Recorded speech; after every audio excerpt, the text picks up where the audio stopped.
जय हिंद। देखिए S-400 missile Bharat में उसकी डिलीवरी चालू हो गई है। इसके बारे में समझते हैं ये किस तरह टारगेट को हिट करता है और इसके एक रेजिमेंट में कितनी बैटरी होती है, कितने लॉन्चर होते हैं, कितने ट्यूब और टोटल कितनी मिसाइलें होंगी और किस किस एरिया को ये कवर करेगा। रूस ने अपनी सेना में 2007 में S-400 मिसाइल को शामिल किया था। ये हवा से आने वाली भी किसी भी खतरे को मार के गिरा सकता है, 400 किलोमीटर दूर ही गिरा सकता है, चाहे वो बैलिस्टिक मिसाइल हो, क्रूज मिसाइल हो, हेलीकॉप्टर, जहाज, ड्रोन, किसी भी तरह के एरियल टारगेट को ये खत्म कर सकता है। 2018 में व्लादिमीर पुतिन का भारत में जब दौरा हुआ तो उस दौरान भारत ने 40,000 करोड़ की लागत से S-400 एयर डिफेंस मिसाइलों को खरीदा था। इसमें टोटल 5 रेजिमेंट को शामिल किया गया। 5 रेजिमेंट के लिए ये सौदा किया गया था। एक रेजिमेंट जो है वो मतलब एक मिसाइल की रेंज 400 किलोमीटर, तो आगे पीछे दोनों 400 किलोमीटर, तो हम लोग 2 रेजिमेंट पाकिस्तान की ओर खड़ा करेंगे, 2 रेजिमेंट चाइना की ओर खड़ा करेंगे और एक रेजिमेंट को हम लोग दिल्ली और उसके आसपास के एरिया को हम लोग सिक्योर करेंगे। अब ये समझते हैं ये मिसाइल काम कैसे करता है। देखिए इस मिसाइल में ये अकेला मिसाइल नहीं, इसमें कई तरह के रडार, कई तरह के मिसाइल लगे होते हैं। कुछ दूर मार करने वाले होते हैं, कुछ ऐसे मिसाइल होते हैं जो बहुत नीचे तक उड़ के मारते हैं, कुछ बहुत ज्यादा हाइट में जाते हैं। इसमें सबसे बड़ा चीज जो होता है वो रडार ये होता है सर्विलांस रडार। ये रडार बहुत ही बड़ा होता है साइज में। यह रडार 600 किलोमीटर दूर तक निगरानी रख सकता है, लेकिन इसके मिसाइलें मारने की क्षमता 400 किलोमीटर है, तो देख तो लेगा आपको 600 किलोमीटर पे, और ये किसी भी तरह के स्टील्थ जहाज को देख सकता है। ये अभी जो इसका एडवांस वर्जन है जो भारत को मिल रहा है वो दुनिया का सबसे तगड़ा स्टील जहाज F-35 को भी पकड़ लेगा और F-22 को तो कैसे भी देख लेगा, यानी इसके पे छुपना नामुमकिन है। 600 किलोमीटर से देख लेगा और जैसे 400 किलोमीटर के दायरा में आएंगे हमला कर देगा। ये क्या करता है, 80 टारगेट को एक साथ देखता है, लेकिन ये हमला नहीं करता है। जब देख लेता है कि ये 400 किलोमीटर के दायरे में आ गए तो ये बता देता है फायर कंट्रोल रडार को। अब मिसाइल को आदेश देती है, ये निगरानी करेगा ये, क्योंकि इसकी क्षमता बहुत दूर होती है, 600 किलोमीटर तक निगरानी करेगा। और जैसे निगरानी हो गया ना, ये कह देता है कि देख तुम इसको नजर रख, हम बाकी को खोजते हैं। तो ये स्वतंत्र है और फायर कंट्रोल के लिए ये रडार होता है और यही आदेश देता है मिसाइल को जाके मारने के लिए। जैसे ये जहाज आ रही है, यहाँ पे मिसाइल आ रही है, यहाँ ड्रोन आ रहा है, तो क्या करेगा, सबसे पहले ये रडार पकड़ लेगा सबको और ये बताएगा फायर कंट्रोल रडार को। अब फायर कंट्रोल रडार सब पे नजर रख लेगा। फायर कंट्रोल रडार नजर रख लिया, अब ये क्या करेगा, इनको छोड़ देगा, दूसरे को टारगेट को छोड़ देखेगा यहाँ पर, और ये फायर कंट्रोल रडार मिसाइल को आदेश देगा कि तुम इसको मार दो, ये वाली मिसाइल इसको मार दो, ये वाला इसको मार दो, मिसाइल को आदेश देगा ये। अब मिसाइल को जो आदेश दिया गया वो मिसाइल जाके मारा कि नहीं मारा इसको देखने के लिए कमांड पोस्ट नाम का ये ट्रक होता है। इस ट्रक के ऊपर रिसीवर रडार होते हैं, ये देखते हैं सब कि मारा कि नहीं, निशाना ठीक लगा कि नहीं लगा। अगर नहीं लगा तो एक और मिसाइल मार देता है। S-400 जब भी मारता है तो 2 मिसाइल एक साथ मारता है, एक ठो से मिस होगा तो दूसरा वाला उसको हिट कर देता है। इसके ट्रक के अंदर, भले बाहर से आपको ये भद्दा दिख रहा होगा, अंदर से पूरा सिस्टम है, यही कंट्रोल करते हैं। अगर मिस हो गया तो दोबारा मारेंगे लोग उसको, किसी को बचने नहीं देंगे। अब यहाँ एक स्लाइड में आप पूरा समझिए। देखिए ये है सर्विलांस रडार, ये 600 किलोमीटर तक नजर रखेगा। जैसे टारगेट में आएंगे ये क्या करेगा, ये इसके अंदर बैठे लोग तुरंत इसको कमांड पोस्ट को इसको दे देंगे फायर कंट्रोल वाले को, और ये लग जाएगा अब नए जहाज, नए ड्रोन को ढूंढने में, क्योंकि इसने हैंड ओवर इसको कर दिया। ये आदेश देगा मिसाइल को कि जाके मार दो, मिसाइल जाके इसे मारो। मिसाइल 2-2 निकलती है, क्योंकि एक अगर छूट गया तो दूसरा जाके मारेगा। अब इससे बचना नामुमकिन है। क्यों? क्योंकि इसकी रफ्तार जो है वो मतलब 15 मेक की है। 15 मेक का मतलब होता है 5 किलोमीटर प्रति सेकंड। 1 सेकंड में 5 किलोमीटर जा सकता है, और दुनिया का कोई ऐसा जहाज नहीं है जो 1 सेकंड में 2 किलोमीटर भी जा सके। अभी मैक्सिमम 3 मेक की जहाजें आई हैं, यानी 1 सेकंड में 1 किलोमीटर। तो सबसे तेज जहाज भी है ना, तो 1 सेकंड में 1 किलोमीटर जाएगा, और 1 सेकंड में 5 किलोमीटर जाएगा। तो बचना तो नामुमकिन है। और रडार देख रहे हैं, 2 रडार रखा है, एगो फायर कंट्रोल वाला रखा है, एगो बड़का रखा है, भागने ही नहीं देगा। और ये कमांड पोस्ट में लोग देखेंगे कि टारगेट लगा कि नहीं लगा, नहीं लगा तो फिर से मिसाइल मारेंगे लोग। इस तरह से इसे कंट्रोल किया जाता है। अब यहाँ पे आप एक इस तरह समझिए, ये है मेन सिस्टम। ये 5 मिनट में तैयार हो सकता है ये पूरा का पूरा, क्योंकि ये ट्रक पे रहता है। लगाइए, इसको कोई बिजली उजली की जरूरत नहीं, सारा चीज ट्रक पे, जनरेटर वनरेटर सब रखे हैं सब यहाँ पर। ये है मेन रडार, ये यहाँ से सिग्नल छोड़ा, आई पकड़ लिया, इनको पकड़ लिया। अब ये क्या करेगा, कमांड भेजेगा इसको फायर कंट्रोल रडार को। फायर कंट्रोल रडार मैसेज देगा मिसाइल को, अब मिसाइल जाके इसको हिट कर देगी। जैसे मिसाइल इसको हिट करेगी, यहाँ पर है कंट्रोल कमांड पोस्ट, देखेगा हिट हो गया कि नहीं, वरना इसके रडार में दिखेगा, चेक करेगा कि दोबारा तो नहीं दिख रहा है, दोबारा दिख रहा है मतलब बच गया। अगर बच गया तो दोबारा मिसाइल मारेगा, ब्लास्ट हो गया तो कोई दिक्कत ही नहीं। तो काफी कॉम्प्लिकेटेड सिस्टम है, लेकिन 5 मिनट के अंदर अंदर ये रेडी हो सकता है फायर के लिए। इसे कहीं भी ले जाया जा सकता है, पहाड़ पे ले जाइए, बर्फ में ले जाइए, गर्मी में ले जाइए, ठंडी में, कहीं ले जाइए, कोई दिक्कत नहीं होता, ये हर मौसम में रेडी हो सकता है। अब इसमें समझते हैं कितने लॉन्चर, बैटरी, ये सब चीजें होते हैं। देखिए इस ट्रक को कहते हैं लॉन्चर, जो ट्रक दिख रहा है लॉन्चर। हर एक लॉन्चर 4 मिसाइल ट्यूब को कैरी करता है। ये जो ट्यूब की तरह दिख रहा है इसे कैनिस्टर बोलते हैं। कैनिस्टर जो होता है ये कवर होता है मिसाइल का, जिससे कि ले जाने में इसको जर्क में चोट ना लगे, या बरसात में खराब ना हो। बरसात में पानी घुसेगा, हो सकता है कोई इलेक्ट्रॉनिक सिस्टम खराब हो जाए, या धूप हो जाएगा, ये तो ये उसका कवर होता है।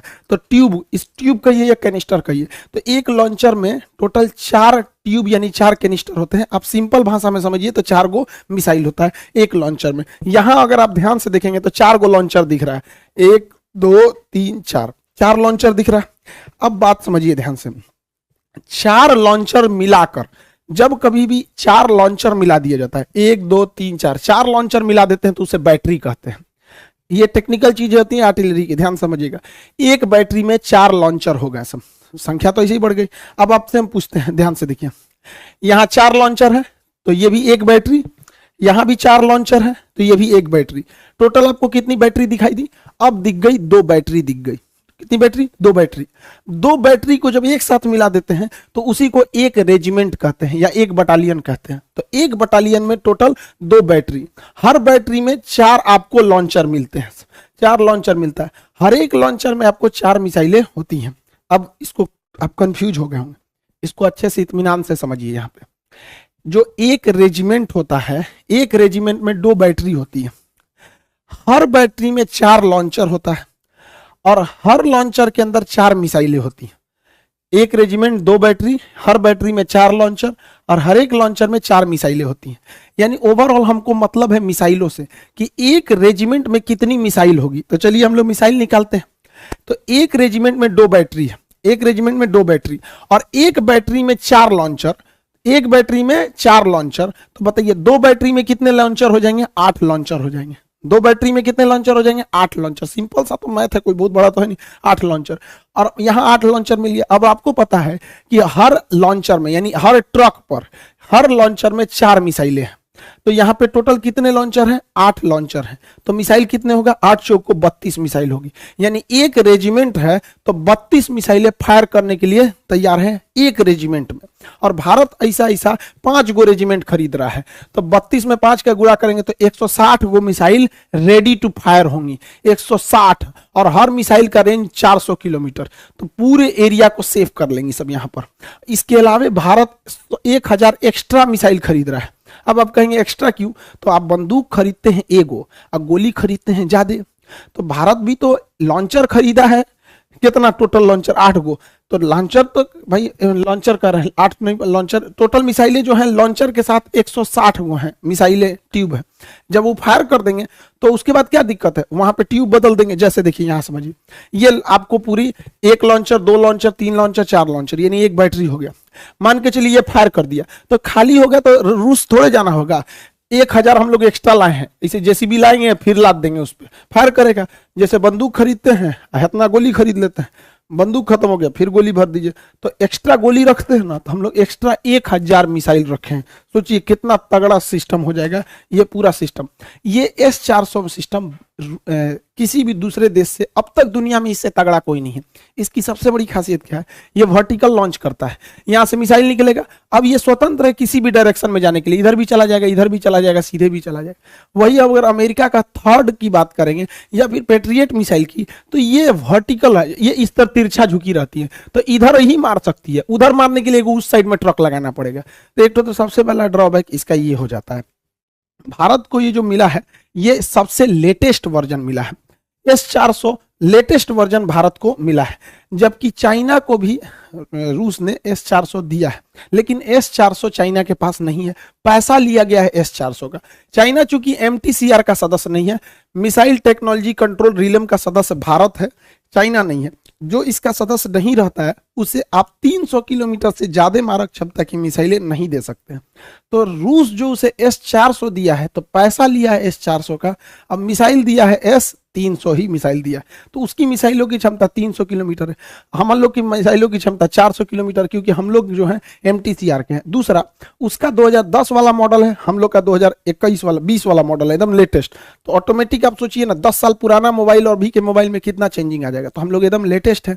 और रूस अपने लिए बनाया है S-500, तो S-500 को शामिल होते होते 2030 आ जाएगा। तो उतना देर तक वेट तो कोई करेगा नहीं, इसकी मारक क्षमता और खतरनाक हो जाएगी। तो हम लोग अभी एकदम लेटेस्ट वर्जन पर चल रहे हैं लोग। अब समझते हैं ध्यान से आगे से। भारत, ये S-400 है, ये लॉन्ग रेंज वाला है। भारत की प्लानिंग क्या है कि हमें छोटे ड्रोन से बचने के लिए आयरन डोम टाइप का रॉकेट चाहिए। ये सस्ते होते हैं, धड़ाक से मार के गिरा देते हैं, छोटे ड्रोन वगैरह के लिए। और मीडियम दूरी के लिए हमारा आकाश है ही है। और 100 किलोमीटर से 150 किलोमीटर के लिए बराक 8 मिसाइल है, और 300 से 400 किलोमीटर के लिए S-400 है।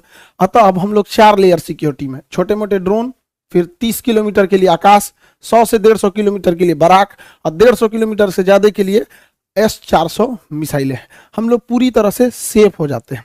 लेकिन अमेरिका का कहना है कि रूस चूंकि अमेरिका के मामले में हस्तक्षेप करता है, इसलिए अमेरिका ने प्रतिबंध लगाया कास्टा नियम के तहत। कास्टा के तहत अमेरिका का कहना है कि कोई भी देश अगर रूस से S-400 मिसाइल खरीदेगा तो उस पर ये लोग प्रतिबंध लगाएंगे। तुर्की ने खरीदा, उस पर भी प्रतिबंध लगा दिए। चाइना ने खरीदा, उस पर भी प्रतिबंध लगा दिए। भारत पर अभी तक इन्होंने कोई स्टेटमेंट दिया नहीं है, और ये प्रतिबंध बहुत नहीं लगा पाएंगे।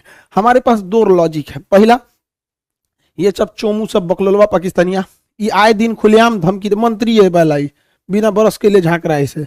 यहाँ ये बैला क्या कहता है कि हम भारत पे परमाणु बम मार सकते हैं, और इसका स्टेटमेंट सुनेंगे तो कहेगा कि मुसलमानों को बचा के परमाणु बम मारेंगे। अरे यार, तुम्हारे यहाँ लोग इतने बैल होंगे, इंडिया में कोई इतना बैल नहीं है, बताइए। परमाणु बम को भी ये लोग बता रहे हैं कि ये मुसलमान है, ये मुसलमान नहीं है। तो भारत के पास पूरी दुनिया को कहने के लिए, अमेरिका को स्पेशली कहने के लिए कि भैया हमारे पास S-400 की सख्त जरूरत है, वरना ये सब कईयों लुंगी पहन के आएगा, सब मार के परमाणु बम चल जाएगा सब यहाँ पर। तो इन लोगों की वजह से हम लोग के पास प्लस पॉइंट है। दूसरा, अमेरिका के लिए भी दिक्कत क्या है, अमेरिका चाइना को रोकना चाहता है, और दक्षिणी चीन सागर में चाइना को रोकने वाला भारत को अगर छोड़ देंगे तो कोई नहीं बचता है, क्योंकि रूस और चाइना तो भाई दोनों अमेरिका के खिलाफ रहते हैं। तो भारत को हर हाल में अमेरिका को लेकर चलना पड़ेगा, वरना यहाँ चाइना जब ताइवान पर अटैक करने की बात करता है, या दक्षिणी कोरिया पे, या जापान पर, या वियतनाम पर, फिलीपीन पे, ये सब अमेरिका के दोस्त हैं सब। तो भारत, अमेरिका डायरेक्ट तो कूदेगा नहीं। तो यही है कि चाइना के दुश्मन को मजबूत किया जाए। तो चाइना का सबसे तगड़ा दुश्मन भारत है, जो इससे लड़ सकता है। तो इसलिए भारत पर ये लोग प्रतिबंध नहीं लगाएंगे, इसके ऊपर लगा दिए। और वैसे भी भारत की अब जो विदेश नीति है उस तरह की नहीं रह गई। अब भारत को छोड़कर आप कल्पना नहीं कर सकते। हम लोग 1970 और 90 का दशक चला गया जब भारत को कोई धमकी देके चला जाता था। अब हम लोग इतनी बड़ी इकोनॉमी बन चुके हैं कि अभी हमको इग्नोर करके आप नहीं रह सकते। होप आप S-400 के बारे में टोटल समझ गए होंगे। वो इस साल से आना चालू हो गया है, उसकी ट्रेनिंग ऑलरेडी भारतीय जो आर्मी है वो कर चुकी है। ये टोटल 5 रेजिमेंट इसके आएंगे, उसके बाद हम लोग पूरी तरह से सेफ हो जाएंगे। पाकिस्तान या फिर चाइना का कोई भी जहाज इंडिया में नहीं घुस पाएगा। जहां कहीं लूप होल होगा, वो भारत को पता है कि ये हमारे रडार में नहीं आ रहा है, वहां पायलट, वहां पे जहाज लगा दिया जाएगा। राफेल, सुखोई, मिराज, MiG-29, दुनिया भर के जहाज हैं सब। तो हम लोग एयर के मैटर पे पूरी तरह से अब लगभग आप कह सकते हैं कि सिक्योर हो गए हैं। एक बात और कि इस किताब को तैयार करने के चक्कर में इतने दिन से काफी लंबा गैप हो गया वीडियोस के लिए।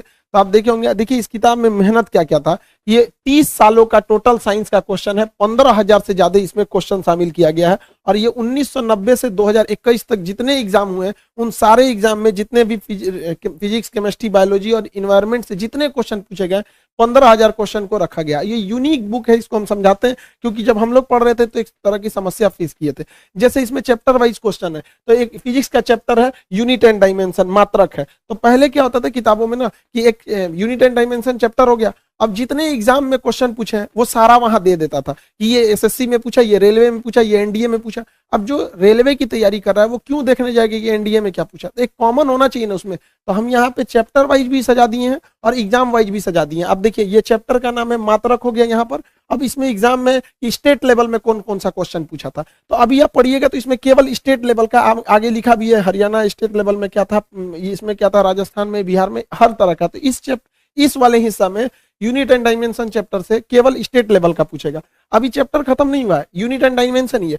टीईटी में किस टाइप का क्वेश्चन पूछता है, इस चैप्टर से यूपीएससी, सीसेट या आरएएस इस सब टाइप में किस तरह के क्वेश्चन पूछता है, पीसीएस लेवल में। अभी उसी चैप्टर में यहाँ पे दे दिया है कि रेलवे में किस टाइप का क्वेश्चन पूछता है। अभी ये एग्जाम, ये चैप्टर अभी वही चल रहा है, लेकिन बदल गया कि हाँ रेलवे में ये पूछेगा, विथ डेट और टाइमिंग के साथ भी है, आप इसको मिला भी सकते हैं। यहाँ पर आगे बढ़ेंगे तो यहाँ लिखा है एसएससी में किस टाइप का क्वेश्चन पूछा है, तो आपको पैरेलली पता भी चलेगा। अभी चैप्टर एक ही है यहाँ पे, इसमें एसएससी में क्या पूछ दिया यहाँ पे, फिर एनडीए एयरफोर्स में क्या पूछ रहा है। तो ये एग्जाम चैप्टर वाइज भी है और अलग अलग एग्जाम के लिए अलग अलग कैटेगराइज किया गया ताकि लड़कों को दिक्कत नहीं होगा। दूसरी एक और प्रॉब्लम हम लोग फेस करते थे जब पढ़ते थे, तो आंसर या तो लास्ट में देता था तो काफी असकत लगता था, और पास में देता था तो आदमी देख लेता था। इसलिए इसमें आंसर को हम साइड में दिए हैं यहाँ पर। इसका आंसर की कई लोगों को लग रहा है कि है ही नहीं है, यहीं पे दिया है बगल में, आप एक बार में चाहे तो ढकना चाहे तो ढक सकते हैं। अगर नीचे देते थे तो एक प्रॉब्लम आता था, लड़का ढकने के चक्कर में उसको देख लेता था, फिर उसको अच्छे से रिवीजन नहीं हो पाता था।